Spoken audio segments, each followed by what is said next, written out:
ഞാൻ വിചാരിച്ചു കഴിഞ്ഞ ദിവസം മറ്റവനെ എടുത്തിട്ട് കണ്ണൂരിൽ എല്ലാവരും കൂടെ എടുത്ത് പൊതിഞ്ഞപ്പോഴത്തേക്ക് ഇങ്ങനെയുള്ള ചെറ്റകളുടെ പരിപാടി നിൽക്കുമെന്നാണ് ഞാൻ വിചാരിച്ചത്. എവിടുന്ന് ഒന്ന് കഴിയുമ്പോൾ അതേ അടുത്തത്.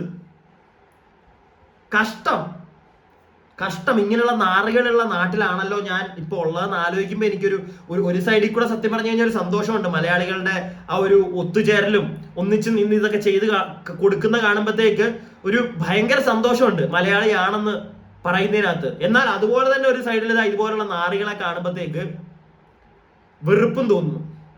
അതുപോലെ തന്നെ ഈ റിജോപോൾ 999 എന്ന് പറയുന്ന ഒരു ID ഞാൻ കൊത്തിയിരുന്ന് തപ്പി നോക്കി, കിട്ടിയില്ല. നിങ്ങൾ ആരെങ്കിലും ഇവരെ ഇപ്പം ഇനി എന്തെങ്കിലും നല്ല 2 മലയാളം വാക്കുകൾ നിങ്ങൾക്ക് പഠിപ്പിച്ചു കൊടുക്കണം എന്നുള്ള ഒരു ആഗ്രഹത്തിന്റെ പുറത്ത് ആരെങ്കിലും പോയി സെർച്ച് ചെയ്ത് ഇവരെ കിട്ടുന്നുണ്ടെങ്കിൽ അത് എനിക്കും കൂടെ ഇവന്റെ ആ ഒരു ഐഡിയുടെ ഇപ്പൊ ഇൻസ്റ്റ ആണെങ്കിലും ഫേസ്ബുക്ക് ആണെങ്കിലും ഇവന്റെ ആ ഒരു അക്കൗണ്ടിന്റെ ലിങ്ക് ഒന്ന് ഷെയർ ചെയ്തിറങ്ങട്ടെ. കമന്റ് ബോക്സ് ഇട്ടാലും മതി. കാരണം എനിക്ക് 2 മലയാളത്തിലെ പുതിയ വാക്കുകൾ ഇവരൊന്ന് പഠിപ്പിച്ചു കൊടുക്കണമെന്നുണ്ട്. ഞാൻ കുത്തിയിരുന്ന് തപ്പിയിട്ട് കിട്ടിയില്ല. എനിക്ക് തോന്നുന്നു ഒന്നെങ്കിൽ ഈ സുന്ദര കോമള പുന്നര മോൻ ചിലപ്പോൾ ഇവന്റെ അക്കൗണ്ടിൽ ഡിലീറ്റ് ചെയ്ത് പോയി കാണും.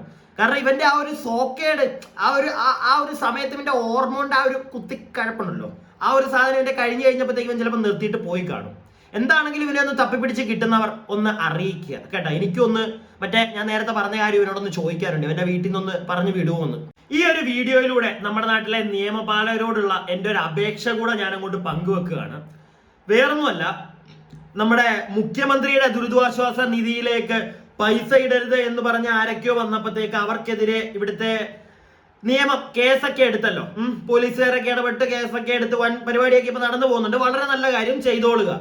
അതിന്റെ കൂട്ടത്തിൽ തന്നെ സൈബറിടത്തിൽ ഇങ്ങനെയുള്ള ചെറ്റത്തരങ്ങൾ നടക്കുന്നുണ്ട്. അതായത് ആ ഒരു വയനാട് എന്ന് പറയുന്ന സ്ഥലത്ത് ഒരുപാട് ജനങ്ങൾ അവരുടെ ജീവിതം തന്നെ ഇല്ലാതായിപ്പോയി ഈ ഒരു ഉരുൾപൊട്ടൽ കാരണം.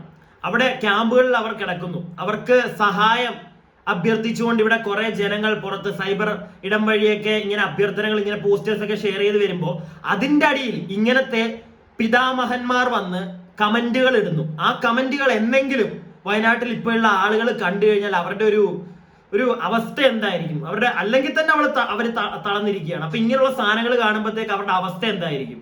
അതിവിടുത്തെ നിയമപാലകർക്കൊന്ന് മനസ്സിലാക്കാമെങ്കിൽ ഇതുപോലുള്ള ചെറ്റകളെ ഉന്മൂലനം ചെയ്യുക, ഇല്ലാതാക്കി കളയുക. ഒരു തീവ്രവാദി എന്ന് തന്നെ ഇവനെയൊക്കെ വിളിക്കാം. ഞാൻ അങ്ങനെ വിളിക്കുകയുള്ളൂ. കാരണം മനസാക്ഷി എന്ന് പറയുന്ന ഒന്ന് ഇവനെ പോലുള്ളവർക്കില്ല. അപ്പൊ അവനോടൊന്നും ഇവിടുത്തെ ജനങ്ങൾക്ക് ഒരു മനസാക്ഷി തിരിച്ചു കാണിക്കേണ്ട കാര്യമുണ്ടെന്ന് ഞാൻ വിശ്വസിക്കുന്നില്ല. എൻ്റെ ഒരു പെർസ്പെക്റ്റീവ് ആണിത്. അതുപോലെ തന്നെ ഇവിടുത്തെ പോലീസുകാർക്കും ഒരുപാട് അങ്ങ് സ്നേഹമൊന്നും തോന്നണ്ട അവനോട്. പറ്റുമെങ്കിൽ ഇവനോടൊക്കെ നിയമപരമായി നിങ്ങൾക്ക് നേരിടാൻ പറ്റുമെങ്കിൽ അത് ചെയ്യുക. ഇല്ലെങ്കിൽ ജനങ്ങൾക്ക് വിട്ടുകൊടുക്കുക ഇതുപോലുള്ള തന്തയില്ലാത്തവന്മാരെ.